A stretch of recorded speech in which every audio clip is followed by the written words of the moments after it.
जय हिंद, नमस्कार साथियों। स्वागत है आप सभी का विवेक इंस्पायर इंडिया पर।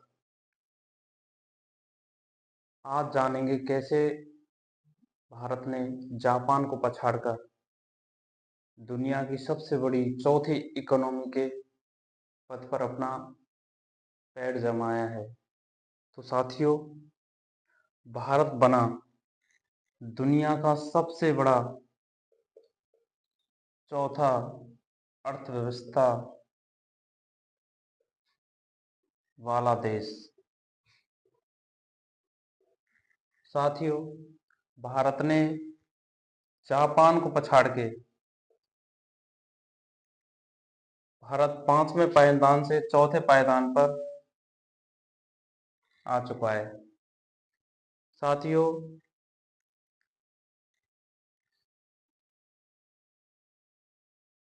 फर्स्ट स्थान पर अमेरिका, दूसरे स्थान पर चीन, तीसरे स्थान पर जर्मनी और चौथे स्थान पर भारत।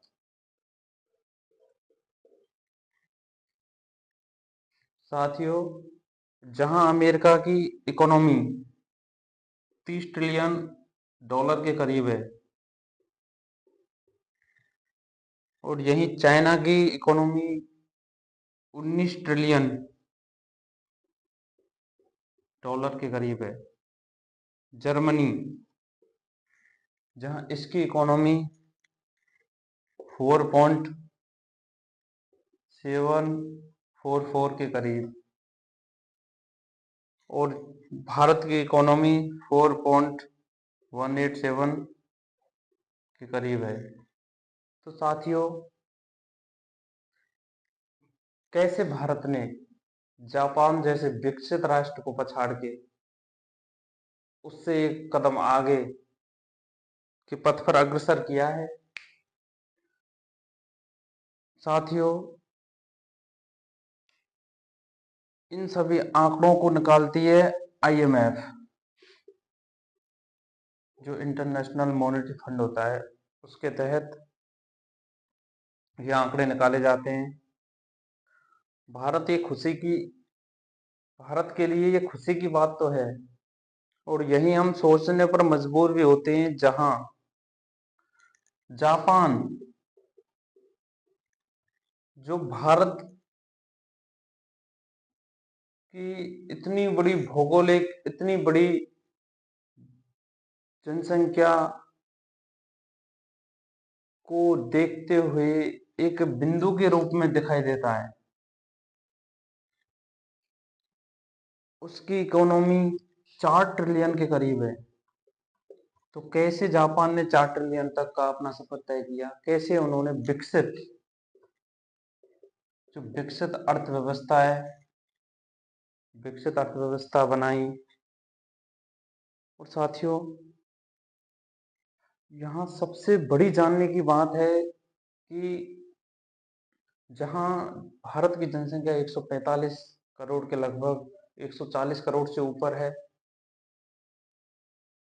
और यही जापान की जनसंख्या मात्र कुछ ही अंकों में सिमट के रह जाती है।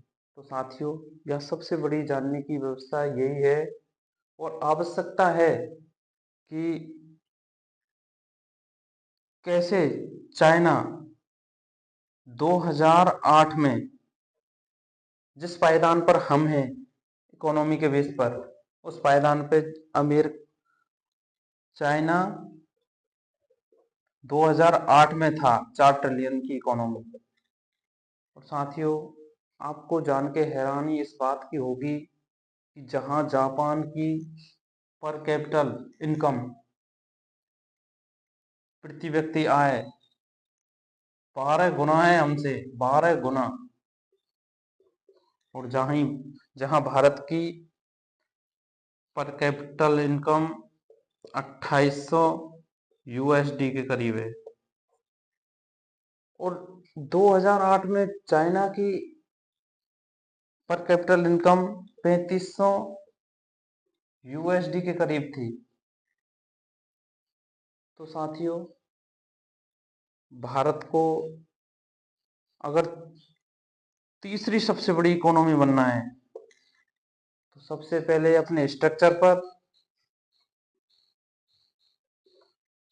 दूसरा राज्य स्तर पर कार्य करने की आवश्यकता है।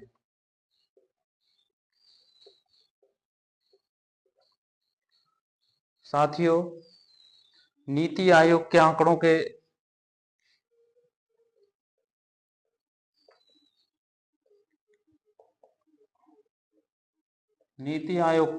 के अनुसार, साथियों नीति आयोग के सीईओ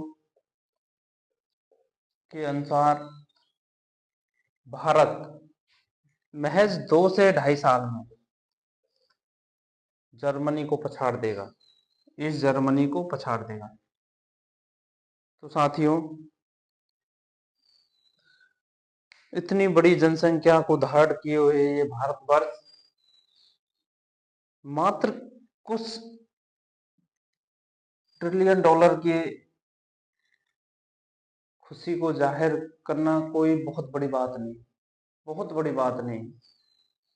साथियों, ये भी जानने की सबसे बड़ी आवश्यकता है हमको कि जहां भारत की पर कैपिटल इनकम 2800 यूएसडी के करीब है, तो क्या इस अर्थव्यवस्था में भारत की 100% आबादी का योगदान है, या 100% जो लोग जीएसटी, जो गुड्स एंड सर्विस टैक्स के माध्यम से जीडीपी में ग्रोथ के लिए सबसे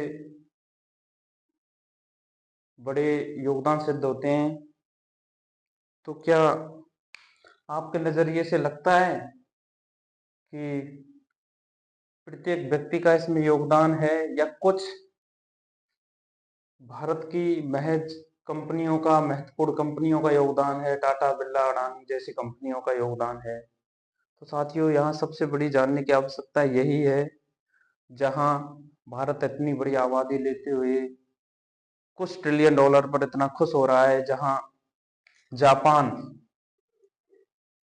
महज कुछ आबादी से, जर्मनी महज कुछ आबादी से इतनी बड़ी इकोनॉमी को बनाए हुए हैं।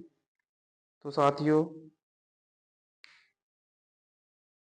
एक युवा राष्ट्र, भारत को युवा राष्ट्र कहा जाता है क्योंकि यहाँ 70% युवा हैं, और किसी भी राष्ट्र की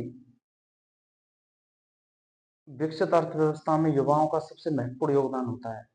और भारत में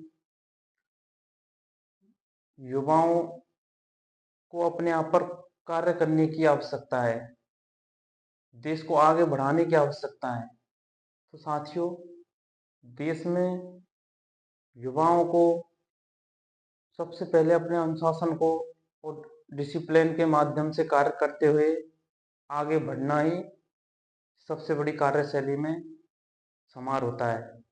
तो साथियों, युवाओं से मेरा एक ही कहना है कि अपने सबसे पहले व्यक्तित्व को अच्छे से बनाएं, कि व्यक्तित्व ऐसा बनाएं कि छोटों को प्यार दें, बड़ों का सम्मान करें, और अपना व्यक्तित्व इस प्रकार विकसित करें कि महिलाएं आपके साथ सुरक्षित और सम्मानित महसूस करें। जय हिंद, जय भारत।